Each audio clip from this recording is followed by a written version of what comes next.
for being here and for your continued commitment to the cause of human rights, and especially in Iran. As all of you know, Iran, for the past few years, but again in the last few weeks, is high, very high on the international agenda. Media is full of what is happening around Iran, what Iran's role is in what is happening, especially in the Middle East. And I think we should use this to our advantage to keep talking, especially also about human rights in Iran, about the continued violations taking place every day against individuals, because unfortunately, while questions of oil and so on are obviously very important but are very much discussed, the question of human rights and the daily violations remain mostly unaddressed. So it is my pleasure to give the floor, first of all, to Ambassador Giulio Terzi di Sant'Agata, former Italian Foreign Affairs Minister, but also Ambassador, permanent representative for Italy to the United Nations in New York, Ambassador to Washington and Israel previously, in a previous life, almost, I would say. He is currently a member of the honorary presidency of the Nonviolent Radical Party and president of the Global Committee for the Rule of Law, Marco Pannella. Before giving you the floor, Giulio, I would just like, if all panelists agree with you, with me, ask all of us if we can keep our speaking time to 8-10 minutes, so that we may then either take some questions from the audience or discuss among panelists. Okay, Giulio, the floor is yours. Thank you very much, Laura. It is a distinguished honor to be here in this great institution, which is the area of activity of the Council of Human Rights in Geneva, the United Nations, a fundamental institution for the international community and a big step forward when it was created, the Council. It must be kept as such and continue to progress towards the future in the interest of the international community. It is a distinguished honor to be here as a representative of the Nonviolent Radical Party, transnational and transparty, and to be together, you'll see in the next few days also, a composition of this delegation made by distinguished members coming from other regions of the world and from nations different from the one to which I belong. I believe that today's meeting is particularly timely, and it comes at a point when we as Europeans, talking about the European side of this table, the European Union and European member states, should be proud of a development which took place only yesterday in the European Parliament. The European Parliament discussed the situation in Iran, in the Iranian civil society, specifically with reference to respect of human rights, democratic freedom, and voted the resolution, which was passed by 608 votes against 7 no. And that says a lot about the extraordinary role, a role which is growing. My friend Leo Villas-Quadras knows better than anybody else as a prominent member of the European Parliament, historic part of the history of the focus by the European Parliament on human rights and democratic freedom, how much the voice of Europe and the heart of Europe is expressed by the issue of human rights. Human rights is not only a central element in all the European treaties and deliberations of the European councils and European institutions, a fundamental part to be taken as a priority in their policies within the member states, among the member states, and in the relations between the member states and European institutions with the outside world, the overall international community. And in the treaties and this deliberation, it is stated very clearly, there's a fundamental role to promote rule of law, fundamental freedoms, human rights, equality rights, and so on.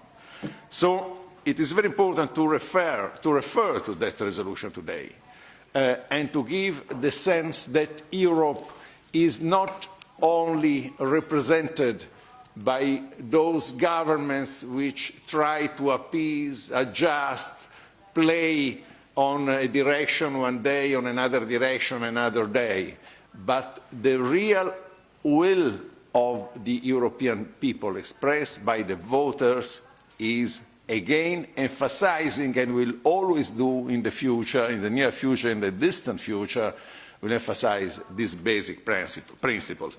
So the resolution which was adopted emphasizes some of the key, more dramatic violations by the regime against the rights of women, the freedom to express in a way or in another their belief or their non-belief in religion and on laicity, if we want to say, but also it appeals and asks the Iranian government to immediately release all the women human rights defenders which have been arbitrarily incarcerated over the years and increasingly more so during the quote-unquote reformist Rouhani presidency, and to respond to the international community and to the European Union to the obligation vis-à-vis the need to free the dual nationals, the many dual nationals, Iranian but also national Iranian,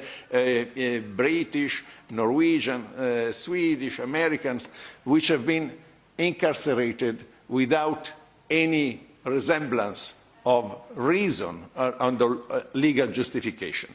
So this is the framework, I believe, of a discussion which should continue in the Council of Human Rights here in Geneva and has been preceded yesterday by this important deliberation of the European Parliament.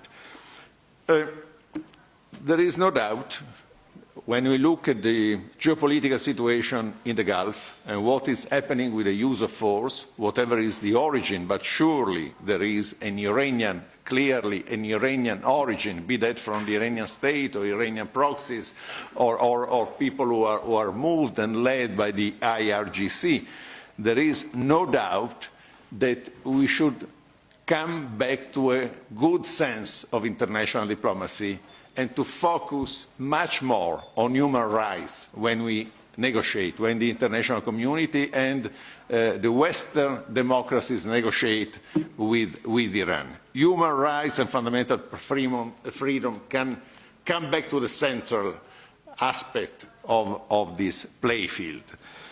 Because we cannot continue to negotiate with this regime making concessions. Because making concession to a religious dictatorship under the guise of dialogue means turning our backs on the rights of the Iranian people.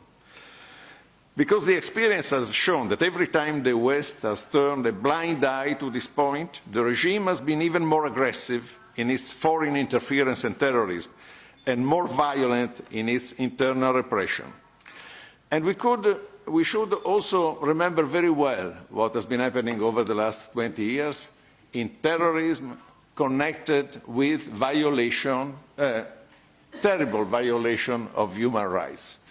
And this connection between terrorism and violation of human rights, that is to say, repression of political diversity, repression of dissent, is very clear in the many cases when the regime has killed, has given orders to the IRGC representative or MOIS or its agents and even diplomats to participate, organize and support the killing, the elimination of uncomfortable for the regime dissenters belonging to the Council of Resistance, belonging to the MEC and other organizations. And that is happening, has been happening for a long time, but it continues to happen. These attempts, these plots continue under the Rouhani presidency. is a long history of assassinating dissidents abroad in Europe and in Italy, even using terrorist attack. From 1982 to 2002, nearly 450 assassinations have been carried out against Iranian dissenters. But the West's appeasement policy practically has put a blind eye, silence, over this assassination. Let me mention in particular some cases. Few cases which are well known, but we must go on the record again on these cases. These are open dossiers, which will not be closed until the responsible guys will be brought to The Hague or other judiciary institution to be properly punished and to render justice to the victims and to their families. One is particularly close to my heart because it happened in Italy. Mohammad Hossein Nagdi was former chargé d'affaires of the Iranian embassy in Rome. But at a certain point, he joined the Iranian resistance. He couldn't cope with the regime any longer. He decided to join the Iranian resistance in 1982 and became the NCRI representative in Italy. And after years of planning, Ayatollah Khomeini ordered his assassination. He ordered his assassination very early in the 80s, in 83, and Nagdi was assassinated much later by Iranian intelligence agents, which were connected also to the ambassador at the time, who is currently serving as an advisor to the regime of President Hassan Rouhani. But there are many other cases that I would mention if Laura were not directing my chronometer, which show that how important is the situation. The international community must not forget the United Nations should continue to raise this problem constantly. And as an element of conclusion, I would like to say, as the previous panel was concluded, also that the commitment that we must have and our engagement must focus more directly on the 1988 massacre. It's an ongoing massacre, as the previous moderator, the moderator of the previous panel was underlining. It's a continuing massacre because the regime continues to hide the evidences. The person who were responsible, they keep the highest positions in the present government. And there is a policy of denial where governments, even Western governments, continue to cooperate in the sense that they don't put this question on the table every time there is a meeting or an interaction with the Iranian regime. So I believe that an important message we should come out from this panel is we must render justice for the victims of the 1988 massacres, a commission of inquiry, and the process towards international justice. The international judiciary must be open. And mind you, it is very worrisome, this story of terrorist attack, threats addressed to Iranian political dissenters abroad, because now these threats are addressed also to personalities which have who have nothing to do with the Iranian political life, and they've never been Iranian citizens or dual nationals. And they would like to mention the case of the threats against the Foundation for Defense of Democracies, FDD.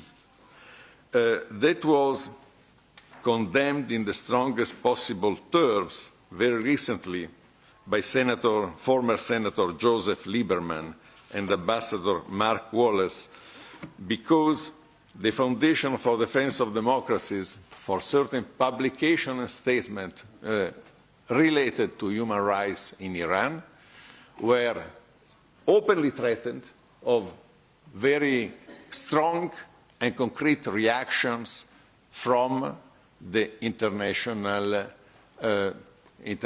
agents and from the Iranian intelligence and secret services. So there is an increased action, an increased pressure which threatens terrorist attack, also on free voices of our society from Iran. And that is not acceptable, as is absolutely not acceptable what has happened against the Iranian expatriates. Thank you.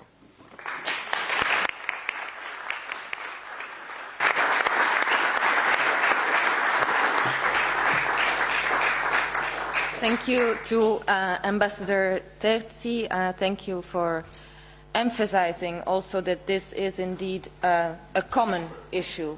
It is well, obviously for the human rights community, it has never been an issue only of the Iranian people, but it is ever more clear that this is an issue that concerns everyone around the globe and everyone who wants to live a free life and live in a democratic society. I will now give the floor to Mr. Tahar Boumedra, former director of the Human Rights Office of the United Nations Assistance Mission in Iraq, UNAMI. He was previously an advisor to the Special Representative of the Secretary General on Camp Ashraf Affairs from 2009 until 2012, and is a real expert, let's say, on penal systems and reform in the MENA region. Mr. Boumedra, you have the floor. Thank you very much, and also thank you, Mr. Ambassador, because you have set the framework for me, for my intervention. The reality is that we are facing a philosophy of law, the Iranian philosophy of law based on the safeguard of the Islamic Republic built by Khomeini. And this is why when we speak about the due process of law, the European ambassadors existing here in Geneva, they face this challenge because those who follow the UPR, the Iranians are talking about the due process of law. And what kind of due process of law we are talking about when we address the legal system, the Iranian legal system? It's a system that is built absolutely on violating the fundamentals of human rights. So when we build a state that has a philosophy of having a state violating and refusing, rejecting openly the fundamentals of human rights, then this is a serious challenge. The way forward, I think Mr. Bezet has already pointed at it. It's a fundamental change in the Iranian regime. And those who know about the constitution of the Iranian regime, it's a constitution that cannot be changed. It cannot be amended. It's permanent. So this is another challenge because we have a constitution that provides for violations of human rights, a constitution that provides for torture, a constitution that provides that no one, no institution in Iran could change this constitution except with the representative of Allah on earth, who is the supreme leader. Having said that, I would like to point out that Kirsty earlier spoke about the evidence. Lawyers, yes, they work on evidence. When we started preparing these reports on the 1988 massacre in Iran, we had that in mind. In 2014, we had huge data related to the massacre. It's a data that could fit in tens of volumes. But in our work, we focused only on the evidence that is beyond doubt, the evidence that any court of law should entertain. And that evidence is all documented in these reports, and we produced these reports in 2017. Amnesty International was interested in looking at this evidence. They started investigating, and they produced a report of 200 pages confirming the evidence we gathered in these reports. So the crime is there, the laws are there. The United Nations also has set a framework for investigating such crimes.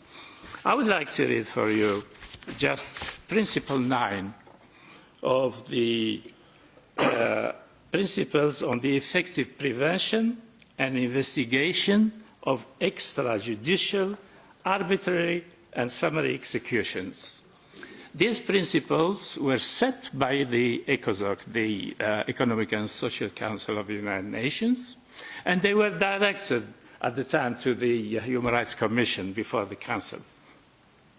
These principles, the Principle 9 reads, there shall be thorough, prompt, and impartial investigation of all suspected cases of extra-legal, arbitrary, and summary executions, including cases where complaints by relatives or other reliable reports suggest unnatural death. And this principle is very important to the 1988 massacre. Evidence, hard evidence is here.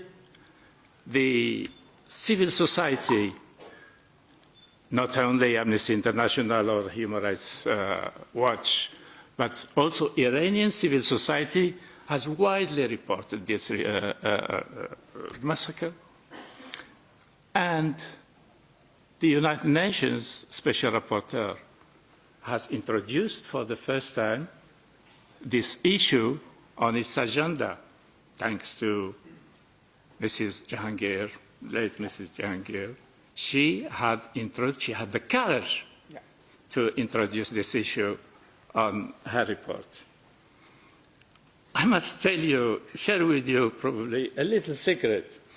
When Ban Ki-moon came to Iraq in 2011, he gathered the UNAMI leadership and told us, you need to build a friendly relationship with al-Maliki, the then prime minister, who, you know about him, he was a dictator. Ban Ki-moon telling us to develop friendly relationship with such a dictator. For political reasons, of course, political expediency, we had to compromise about human rights. And this is, I guess, a simple guess. The current special rapporteur, who dropped the issue from his report, is also must have been subjected to some kind of pressure to abandon this issue and to take it off the agenda. To be honest, I met him, and I did tell him that there is a legacy that you need to address and to follow and take it forward.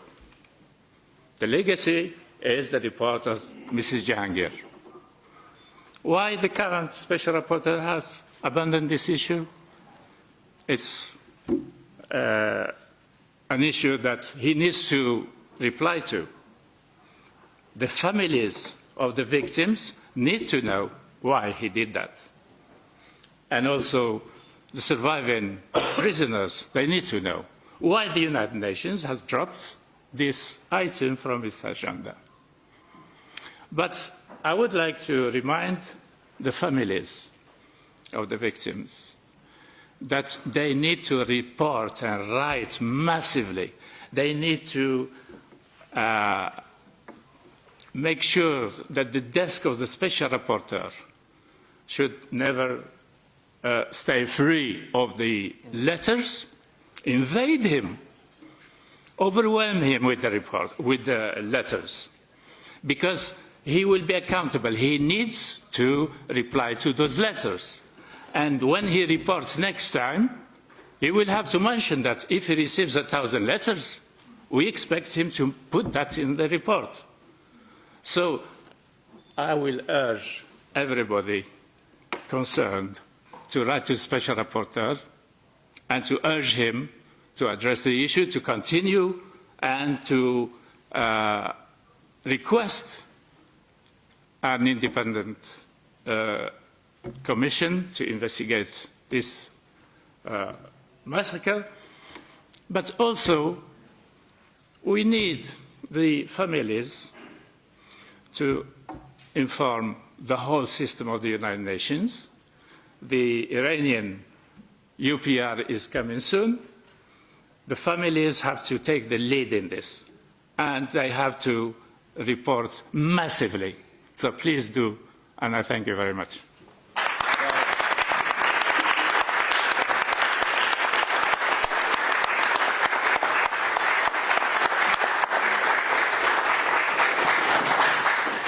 Thank you very much, Mr. Boumeda. Thank you also for sharing your personal experience and how pressure is applied also to high officials, let's say, or people, independent experts, trying to exercise their role in the best manner, but obviously operating in a system which does not always allow or, let's say, condone best manners, but would rather have us close our eyes to human rights issues and the rule of law. Obviously, on this, I think also Mr. Desayas would be able to tell us a great deal. It's my great pleasure to give the floor to you. Mr. Alfred Desayas is expert in human rights and international law. He's the former UN independent expert on the promotion of a democratic and equitable international order, and he has served for a very long time as a senior lawyer with the Office of the UN High Commissioner for Human Rights and the Chief of Petitions. The floor is yours. Thank you. Thank you very much, Ms. Hart. It's always an honor to share a podium with Tahar Boumedra. I've done so for many years, and during my 6 years as independent expert, I assure you I did not miss an opportunity to make reference to this horrendous massacre. It is actually a tremendous documentation that is contained in this book, including, that is shocking, a facsimile of the fatwa signed by Khomeini ordering the murder of 30,000 human beings. Of course, 30,000 human beings is only the tip of the iceberg, because we know that some 120,000 Mujahideens have been murdered. These are matters of high concern, unfortunately, in the political world in which we operate. You are aware that already back when my colleague, Professor Maurice Capethorne, at the University of British Columbia, where I was professor of law, he dropped the issue of the massacres because he thought it had been dealt with already before by other rapporteurs, as if the issue had been dealt with, closed. Well, I assure you I will continue using it in every opportunity that I have. For instance, next week at the German Parliament on the 25th of September, we will have in the Human Rights Committee, the Menschenrechtsausschuss des Deutschen Bundestages, we are having a hearing, 3 hours, on impunity. And one of the points that I'm making is Ashraf. Now, I have shared my comments on Ashraf with the High Commissioner, with my colleagues. it's not just the current rapporteur on Iran who has competence to deal with this issue. I mean, it is so overarching and the violations are so enormous that they can be dealt with by many other rapporteurs.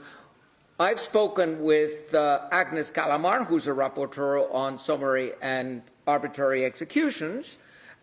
She did this long report on the murder of one person, Khashoggi. But how about a report from Kalamar specifically on this issue? I have asked her to do it. But there's a rapporteur that the mandate is reasonably new, and it's a rapporteur who has tremendous potential. It's my friend, Professor Fabian Salvioli. He is the special rapporteur on the promotion of truth, justice, and reparation. Now, he should be, as Tahar told you, he should be flooded with letters, because it's a matter of the right to truth, the right to information. What happened to our loved ones? Where are their bodies? And also the question of reparation to victims, the question of retributive justice.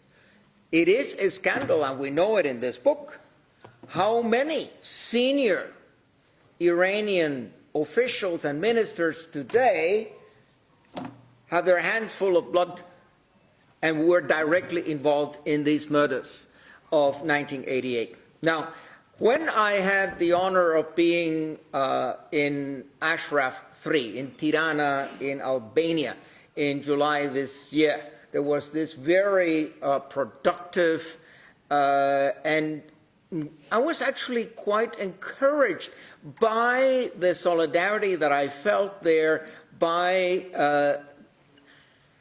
the feeling of community in this Ashraf III, and by the support received from parliamentarians from the United States, from Canada, from the United Kingdom, from France, from Finland and Norway, etc., etc. It was impressive, but that which was most impressive and that which saddened me profoundly, as a matter of fact, I had to leave it because it was too much to resist. I spent a good 3/4 of an hour in the museum documenting the persecution of the Mujahideen and the crimes committed in Iran during the reign of the mullahs. It is extremely well documented, and I have asked the assistant of the High Commissioner for Human Rights, Michelle Bachelet, to persuade Michelle Bachelet to go to Tirana, to go to Albania, and to visit this museum. I mean, it is so humanly moving. It is important that you internalize it. And I am optimistic that with all the letters from you, from the victims, from the relatives of the victims, that this Office of the High Commissioner for Human Rights will take a strong position on this issue of investigation and the issue of impunity. I shared with the High Commissioner and with several of my colleague rapporteurs the statement, one statement that I gave in Ashraf. I will just read a couple of lines from it, and then I will move on to the recommendations that I made. I wrote, "A crime as monstrous as the execution of over 120,000 human beings in Iran, including many women and children, by successive Iranian governments under the mullahs, constitute crimes against humanity within the definition of Article 7 of the 1998 Statute of Rome. A particularly grotesque chapter was the 1988 massacre of 30,000 political prisoners, mostly members of the People's Mujahideen Organization, on direct orders of Ayatollah Khomeini. The fatwa against the People's Mujahideen was not a religious act, but an act against God, an act against humanity, unjust, un-Islamic, un-Christian, un-Judaic. I proceeded to summarize what some of my colleagues had done before, including Christoph Haynes, Ahmed Shahed, and the late Asma Yanhangir, who showed enormous courage in what she did, because I am sure she was under political pressure, as I'm sure the current rapporteur is under political pressure. Now, moving on to some conclusions and recommendations that I read out, I said the High Commissioner for Human Rights and the Human Rights Council should place the 1988 massacre on their agenda and appoint an international commission to investigate this monstrous crime. The Special Rapporteur on the human rights situation in Iran, that's his business. He should be carrying out an in-depth inquiry. As I mentioned, the Special Rapporteur on Truth, Justice and Reparation, but also the Rapporteur on Torture, Niels Melzer, the Rapporteur or the Working Group on Arbitrary Detention should carry out related investigations pursuant to their mandates. There's plenty of persons detained today indefinitely without trial and on. This is a matter for the Human Rights Council and certainly for the UPR. I could talk, of course, on this issue for hours. It would be much more interesting to hear Tahar, who has much more direct hands-on experience. In any event, I have here the text of a very good NGO written statement submitted to this, the 42nd session of the Human Rights Council. I want to specifically say I endorse everything in it. I regret that my NGO was not invited to join it, but I think I would have signed on behalf of my NGO. In any event, I can only repeat what Tahar told you. It is imperative. I mean, you owe it to your loved ones. You owe it to history. You owe it to your people. Don't simply drop your hands. Keep writing. Keep sending this information to the United Nations and to all committees where Iran has to present a state report. So I'm available for any questions afterwards. And if no one has seen the this report, I took quite a few of them, and I've given them actually to my colleague rapporteurs, but I did bring one for anyone who has not seen the catalogue of the museum in Tirana. Thank you.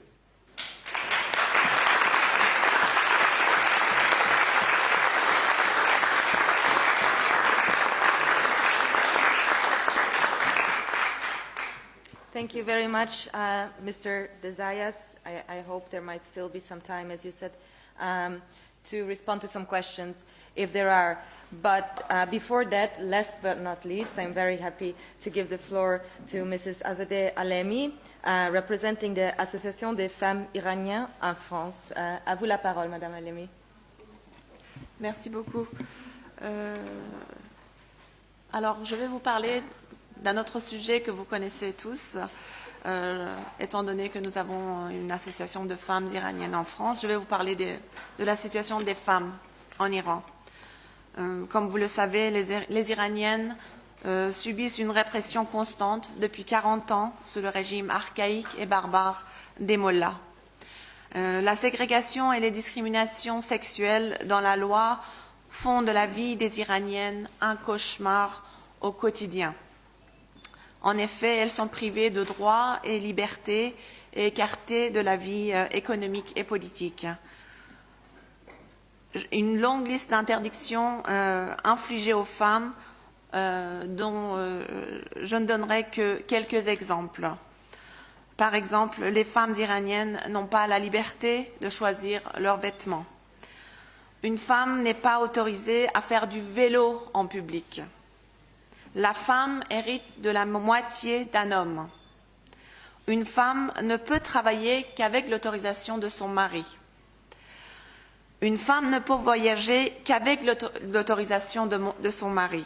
Une femme ne peut être ni juge ni présidente. Et l'âge légal de mariage pour une fille est de 13 ans ou plus jeune avec l'accord d'un juge. Je vais m'arrêter là avec les exemples parce qu'il y en a tellement. Avec la montée de la pauvreté et la crise économique en raison du financement des guerres et de la répression par le régime et de la corruption astronomique des mollahs, le nombre de mariages forcés des jeunes filles est en hausse considérable. On compte chaque année environ 180 000 mariages forcés de jeunes filles de moins de 18 ans. Ces adolescentes ont donc dû arrêter très souvent l'école et ensuite se retrouvent très souvent divorcées ou même veuves.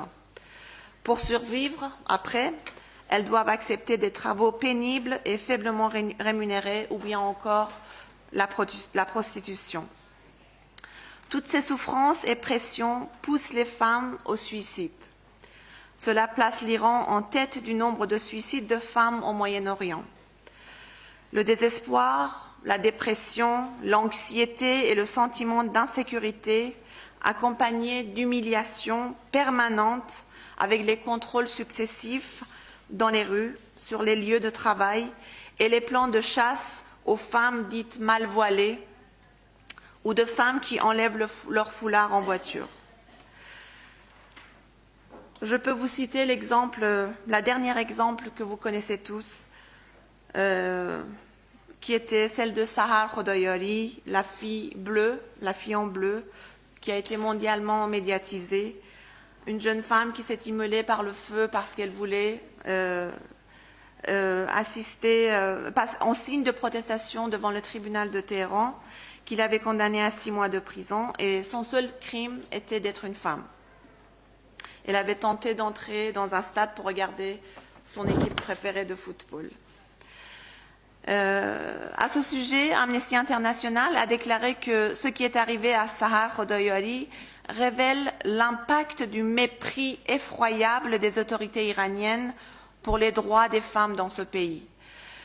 Je voudrais rappeler que cette haine sans précédent à l'égard des femmes trouve ses racines dans l'idéologie misogyne du pouvoir théocratique en Iran, qui a fondé tout son système répressif justement sur la répression des femmes afin de mieux contrôler l'ensemble de la société. Vous savez que des dizaines de milliers de femmes ont été exécutées par ce régime, notamment lors du massacre de 30 000 prisonniers politiques durant l'été 1988. Sous la présidence de Hassan Rouhani, 94 femmes ont été exécutées. Pourquoi cet acharnement ? Eh bien parce que les femmes en Iran refusent de se soumettre. Bien au contraire, elles sont toujours en première ligne des protestations, d'où ce nombre effroyable d'exécutions de prisonnières politiques. Elles se battent courageusement pour les droits des femmes inexistants dans ce régime, mais aussi les droits de tous les Iraniens. Effrayé par les vagues de manifestations, le régime iranien a arrêté ces derniers mois de nombreuses militantes des droits de femmes, des syndicalistes et des journalistes. Elles ont été condamnées à de lourdes peines allant parfois jusqu'à 18 ans de prison. Des prisonnières politiques comme Athéna Doemi et Golrokh Irai ont reçu de nouvelles peines de détention parce qu'elles ont protesté contre l'exécution de plusieurs prisonniers politiques kurdes.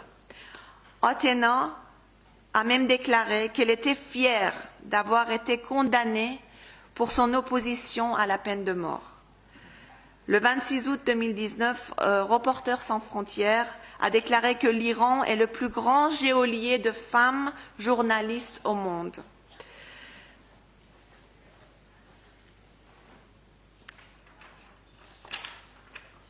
Il y a 10 femmes journalistes détenues en prison, telles que Sanaz Al-Lahyari, Asal Mohammadi et bien d'autres. Je ne vais pas toutes les citer.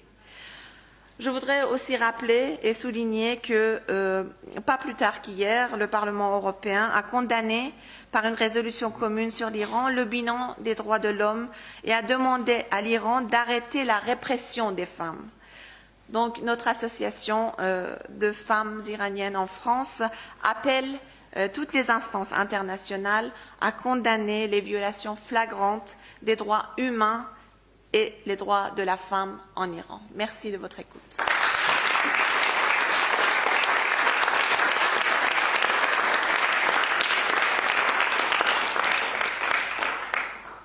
Merci beaucoup, Madame Alemi.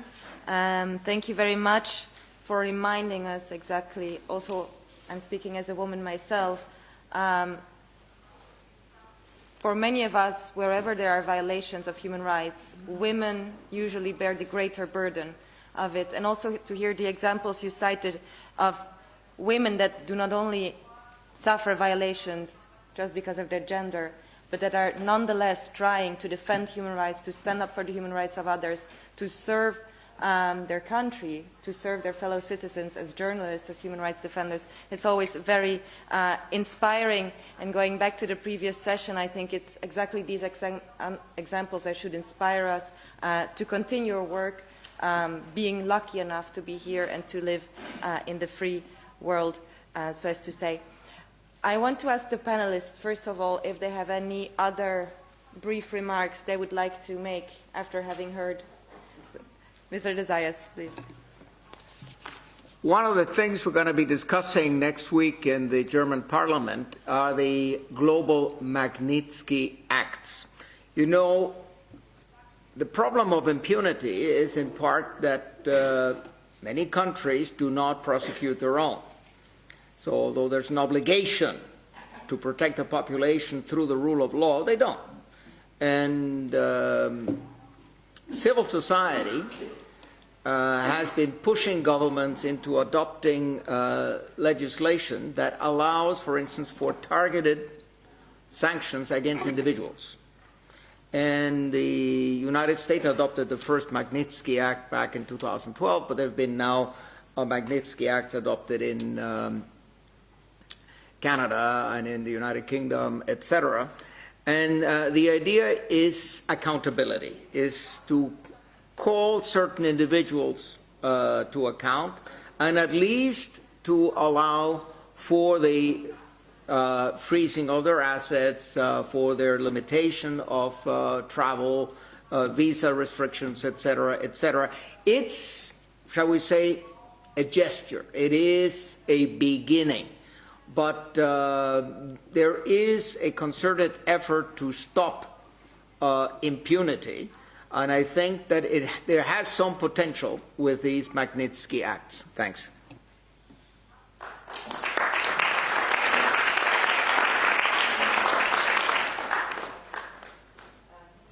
Ambassador Terzi. Thank you very much. It's an important, very important reference which was made by Dr. Zayas. And in Europe, is, I wouldn't say a mounting wave, but still an increased effort by civil society reflected in the parliaments to move governments in adopting measures equal or similar, very similar to a Magnitsky Act. It happened in the Netherlands, in the Baltic states, and an effort is currently happening in Italy. There is a group of member of parliament and civil society organization which are engaged into that. We would like also to note that the idea of international protection outside even the system of the United Nations is taking ground. For instance, a recent development which could be applied also to other areas has taken place in the American Congress for protection of human rights in Hong Kong, and to touch on violation of human rights in that part of the world. So there is a movement with all the doubts that we have of an international community which seems to recede in the application of rule of law and fundamental rights. There are also more promising movement which encourage us to carry on this endeavor. Thank you.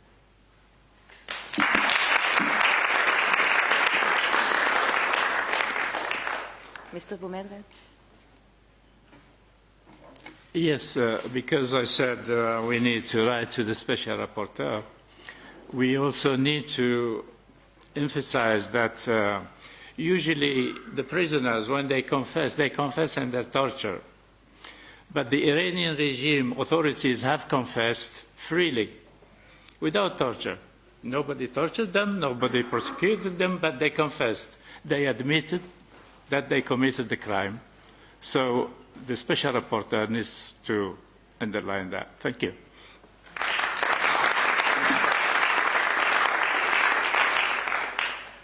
Thank you, Mr. Boumedra. We still have 5 minutes, so if there are any questions from the audience, I think the panelists would be happy to take them. Anyone? Yes, please.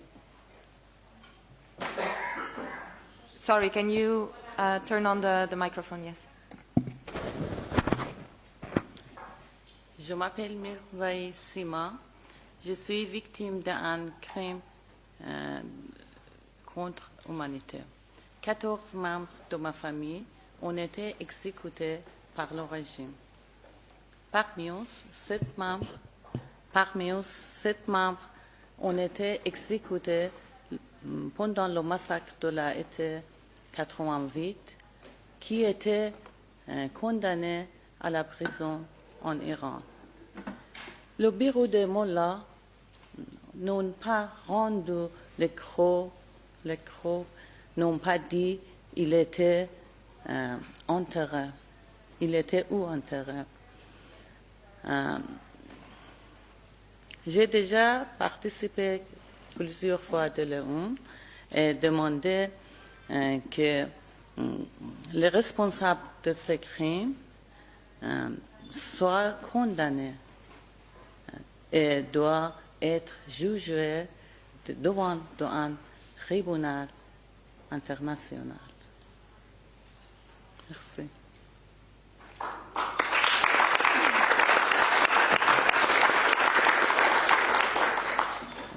Merci beaucoup, madame. Merci pour votre témoignage. De ma famille.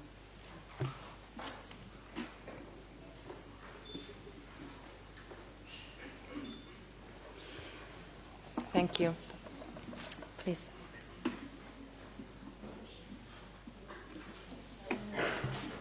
Voilà. Je m'appelle Massoumeh Djoucharoni, je suis ancienne prisonnière du régime de Khomeini. J'étais témoin bien sûr, de tortures et toutes les tortures, aussi bien physiques que morales, pour tous mes amis qui étaient à côté de moi. Et j'ai eu la chance de sortir vivant parce que si j'étais encore en 88, sûrement j'étais parmi les photos que vous avez vues récemment. Parce que en tant qu'otage, j'étais en prison, mais tout le temps dans les sections de punité. Parce que eux, dès le début, ils demandaient que vous condamnez vos idées à vous-même. Il faut soit avec eux, sinon vous êtes contre eux. Donc, vous êtes condamnés à toutes les répressions et tortures. Ce que je veux savoir, l'ONU, qu'est-ce qu'il a fait depuis, bien sûr, qui était caché sous le tapis depuis 30 ans, mais comme M. Nazir a dit que depuis 3 ans, on a parlé depuis. Donc, moi, je suis la voix de tous mes amis qui étaient exécutés, surtout en 88. Non seulement leur physique qui était détruit par le régime, c'est que c'était une génération le plus brave de la génération iranienne ou parmi les humanités qu'ils ont détruit. Parce que si eux, ils étaient toujours en vivant, bien sûr, le servir qu'ils pouvaient donner aux humanités, c'était très important. Donc, je veux vraiment l'ONU ou les responsables ramener les responsables de ce crime-là qui qui maintenant ils sont dans la poste de haut niveau dans le gouvernement, devant les tribunaux, parce que la justice qu'il soit faite, les souffrances de la famille, elle est toujours là. Et comme j'ai mentionné, même pour les humanités, parce que les le plus brave des générations étaient détruits. Et là, on demande ça aussi, qu'il faut, les responsables de ce crime, répondre à tout ça, crime qui est fait par eux. Voilà.